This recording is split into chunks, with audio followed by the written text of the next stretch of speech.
शहरामध्ये माझ्या प्रभागामध्ये जे काही महत्त्वाची कामं होती, मला असं एक स्वप्न होतं की यशवंतराव चव्हाणांना या नाशिक जिल्ह्याने बिनविरोध म्हणून निवडून दिलं आणि मग त्यानंतर ते संरक्षण मंत्री झाले आणि संरक्षण मंत्री झाल्यानंतर त्यांनी पहिल्यांदा आपल्याकडे HALला कारखाना दिला मेघचा.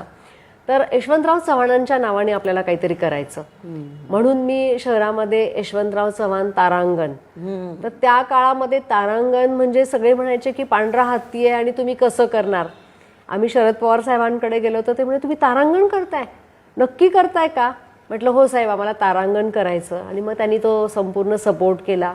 यशवंतराव चव्हाण तारांगण उभं संकल्पनेतून झालं, त्याच्यासाठी मेहनत घेतली. महिलांसाठी पहिला स्विमिंग पूल हा मी उभा केला. शहरामध्ये घंटागाडी प्रकल्प जो प्रकाश मतेंनी आणला तो सक्षमपणे माझ्या प्रभागामध्ये मी राबवला.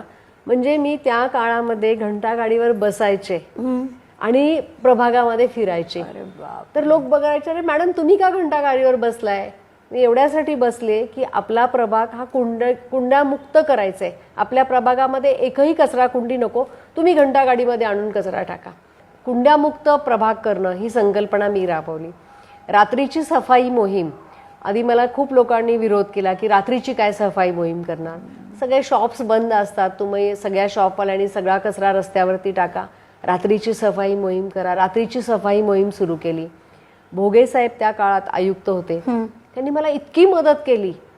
म्हणजे माझ्या इकडे एक खाजगी जागेवरचं झोपडपट्टी होती की ते आरक्षण उठणं पॉसिबलच नव्हतं. कमिशनर सरांनी मला मदत केली, सरकारने मला मदत केली आणि त्या जागेवरती मी झोपडपट्ट्या ज्या जागी आहेत शहराच्या मध्यवर्ती ठिकाणी त्यांचं पुनर्वसन केलं. वांबी योजना राबवली. गोल्ड क्लबच्या संदर्भामध्ये विषय आहे की हा गोल्ड क्लबचा पुढे फार मोठा सगळा झोल होणार होता, तर हा गोल्ड क्लब वाचवला. तिथे लोकांना जेवढ्या सुखसोयी देता येतील त्या दिल्या.